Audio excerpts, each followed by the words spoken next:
ಇರ್ಲಿಲ್ಲ ಕಾಯ್ತಿರ್ಲಿಲ್ಲ.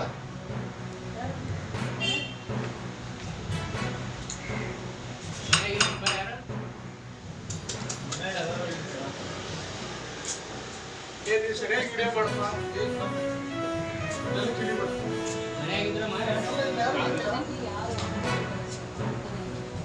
ಬೆಳಗಿಂದ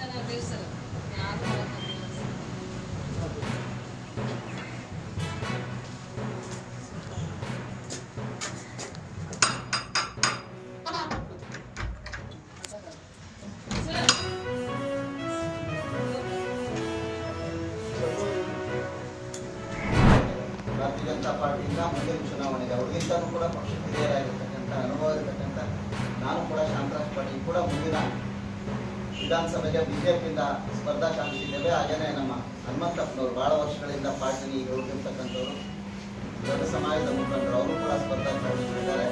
ಹಾಗೆ ನಮ್ಮ ಜಿಲ್ಲಾ ಪಂಚಾಯತ್ನ ಮಾಜಿ ಅಧ್ಯಕ್ಷರಾಗಿರ್ತಕ್ಕಂಥ ದೀಪಾ ಜಗದೀಶ್ ಅವರ ಯಜಮಾನರು, ಅವರ ಅತ್ತೆ ಕೂಡ ಒಂದ್ಸಾರಿ ಜಿಲ್ಲಾ ಪಂಚಾಯತಿ ಆಗಿದ್ದರು, ಅವರು ಕೂಡ ಮುಂದಿನ ವಿಧಾನಸಭೆಗೆ ಸ್ಪರ್ಧಾಕಾಂಕ್ಷಿಗಳಿದ್ದಾರೆ. ಹಾಗೆಯೇ ನಮ್ಮ ಹಿಂದುಳಿದ ವರ್ಗದ ಮುಖಂಡರಾಗಿರ್ತಕ್ಕಂಥ ಜಿಲ್ಲಾ ಪಂಚಾಯತ್ನ ಮಾಜಿ ಉಪಾಧ್ಯಕ್ಷರಾಗಿರ್ತಕ್ಕಂಥ ಕೆ.ವಿ. ಚೆನ್ನಪ್ಪನವರು, ಜಿಲ್ಲಾ ಪಂಚಾಯತ್ನ ಸದಸ್ಯರಾಗಿರ್ತಕ್ಕಂಥ ಎಂ.ಆರ್. ಮಹೇಶ್ವರು ಕೂಡ ಹೊನ್ನಾಳಿ ವಿಧಾನಸಭಾ ಕ್ಷೇತ್ರದಿಂದ ಬಿಜೆಪಿಯ ಸ್ಪರ್ಧಾಕಾಂಕ್ಷಿ. ನಾವು ಕೂಡ ಆಸ್ಪಿರೆಂಟ್ ಅಂತೇಳಿ ಪ್ರಜಾತಂತ್ರ ವ್ಯವಸ್ಥೆಯಲ್ಲಿ ಕೇಳುವಂತಾಗಿದೆ. ಪಕ್ಷದಲ್ಲಿ ಹಿರಿಯರಿದ್ದೇವೆ, ಕೆಲವರು ಹೊಸ ಬಂದು ಇರಬಹುದು.